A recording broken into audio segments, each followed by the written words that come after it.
State Reports welcomes you. ಜಯಂತಿ ಗ್ರಾಮದಲ್ಲಿ service ರಸ್ತೆಗಾಗಿ ಗ್ರಾಮಸ್ಥರ ಪ್ರತಿಭಟನೆ. ತುಮಕೂರು ಗ್ರಾಮಸ್ಥರು ಸುಸಜ್ಜಿತವಾಗಿ ಓಡಾಡಲು ಸರ್ವಿಸ್ ರಸ್ತೆ ಮಾಡಿಕೊಡುವಂತೆ ಸುಮಾರು 4 ರಿಂದ 5 ವರ್ಷಗಳಿಂದ ಸಂಬಂಧಪಟ್ಟ ಅಧಿಕಾರಿಗಳಿಗೆ ಮನವಿ ಮಾಡಿದರೂ ಯಾವುದೇ ಪ್ರಯೋಜನವಾಗಿಲ್ಲ. ಹಾಗಾಗಿ ನಮ್ಮ ಊರಿನಲ್ಲಿ ಗ್ರಾಮಸ್ಥರು ಎಲ್ಲರೂ ಸೇರಿ ಪ್ರತಿಭಟನೆಯನ್ನ ಹಮ್ಮಿಕೊಂಡಿದ್ದೇವೆ ಎಂದು ಕಾಡುಗೊಲ್ಲ ಸಂಘದ ಅಧ್ಯಕ್ಷ ಬಾಲರಾಜ್ ತಿಳಿಸಿದರು.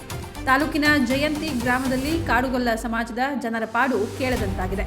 4-5 ವರ್ಷಗಳಿಂದ ಸರಿಯಾದ ಸರ್ವಿಸ್ ರಸ್ತೆ ಇಲ್ಲದೆ ಗ್ರಾಮದ ಜನರು ತಮ್ಮ ಸಾಕು ಪ್ರಾಣಿಗಳಿಗೆ ನೀರು ಕುಡಿಸಲು ಹೋಗಬೇಕಾದರೆ ಸರಿಯಾದ ರಸ್ತೆ ಇಲ್ಲದೆ ಕಂಗಾಲಾಗಿದ್ದಾರೆ.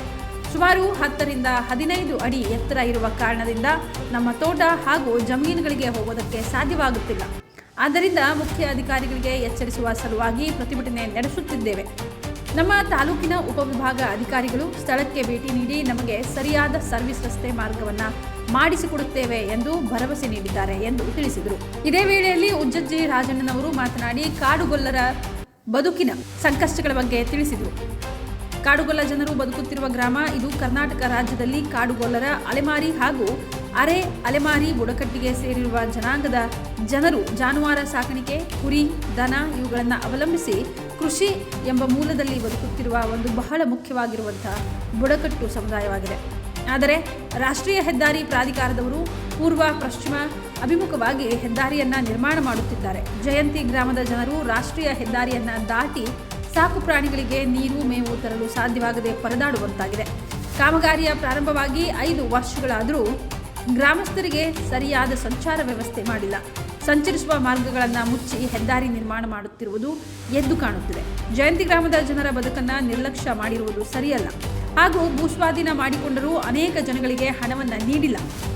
ನಡೆಯಬೇಕಾದ ಕೆಲವು ಮಳೆಗಾಲದಲ್ಲಿ ಜನರು ಓಡಾಡುವುದು ಕಷ್ಟಕರವಾಗಿರುವಂತೆ ಮಾಡಲಾಗಿದೆ. ಆದಷ್ಟು ಬೇಗನೆ ಸಂಬಂಧಪಟ್ಟ ಅಧಿಕಾರಿಗಳು ಕೂಡಲೇ ಕ್ರಮ ಕೈಗೊಳ್ಳಬೇಕು ಎಂದು ತಿಳಿಸಿದರು. ಈಗ ಬ್ರಿಡ್ಜ್ದಂತೂ ನೀವೇನು ಹೇಳ್ತಾ ಇದ್ದೀರಾ, ನೀರು ನಿಂತ್ಕೊಳ್ಳುತ್ತೆ, ಅದನ್ನು ಸರಿಪಡಿಸ್ಬೇಕು. ಅದು ಖಂಡಿತವಾಗೂ ನಾವು ಮಾಡಿಸ್ತೀವಿ, ಆಯಿತಾ?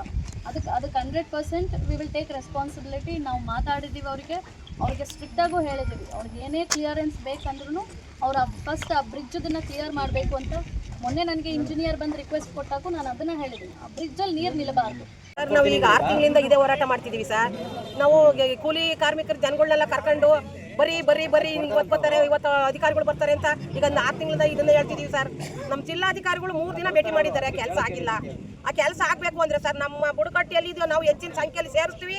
NH4 ಅಲ್ಲಿ ನಮ್ಗೆ ಅನ್ಯಾಯ ಆಗಿದೆ. ಒಂದು ನೀರು ಕುಡಿಯೋಕ್ಕೂ ಸಹ ರೋಡ್ ದಾಟಬೇಕು ಸಹ. ನಮ್ಮ ದನ ಕರುಗಳು ನೀರು ಅಂದ್ರು ಅಲ್ಲೇ ಕಟ್ಟೆ ಇದರಲ್ಲೇ ಇರೋದು, ಕಾಡಲ್ಲೇ ಕಟ್ಟಿರೋದು. ಅದರಿಂದಲೇ ನಮ್ಮ ಜೀವನ. ಅದನ್ನ ಬಿಟ್ಟರೆ ಎಲ್ಲೂ ನಾವು ಜೀವನ ಮಾಡೋಕ್ಕಾಗಲ್ಲ ಸರ್. ದಯವಿಟ್ಟು ನಮ್ಮ ಜಿಲ್ಲಾಧಿಕಾರಿಗಳಿಗೆ ಹೇಳ್ದಂಗೆ ಕೇಳಿದವರು ನಮಗೆ ಸ್ಪಂದಿಸ್ತಾರ ಅನ್ನೋ ನಮಗೆ ಭಯ ಉಟ್ಕೊಂಡಿದೆ. ಒಂದು ಮೆರವಣಿಗೆ ಮುಖಾಂತರ ಅಧಿಕಾರಿಗಳಿಗೆ ಎಚ್ಚರಿಕೆ ಕೊಡಲಿಕ್ಕೆ ನಾವು ಇವತ್ತು ಇಲ್ಲಿ ಕೂತ್ಕೊಂಡು ಧರಣಿ ಮಾಡ್ತಾ ಇದ್ವಿ. ಈಗ ನಮ್ಮ ತಾಲೂಕು ದಂಡಾಧಿಕಾರಿಗಳಿಗೆ ಬಂದು ನಮಗೆ ಭರವಸೆ ನೀಡಿದ್ದಾರೆ. ಸ್ಪಾಟ್ಗೆ ಕರ್ಕೊಂಬಂದು ಪಿ ಡಿ ಬರ್ತಾರಂತ ಇವತ್ತು ಬಂದು ಕರ್ಕೊಂಬಂದು ನಿಮ್ಮ ಸಮ್ಮುಖದಲ್ಲೇ ಒಂದು ತೀರ್ಮಾನ ಮಾಡ್ತೀವಿ ಅಂತ ಹೇಳಿ ನಾವು ಕಾಯ್ತಾ ಇದ್ವಿ.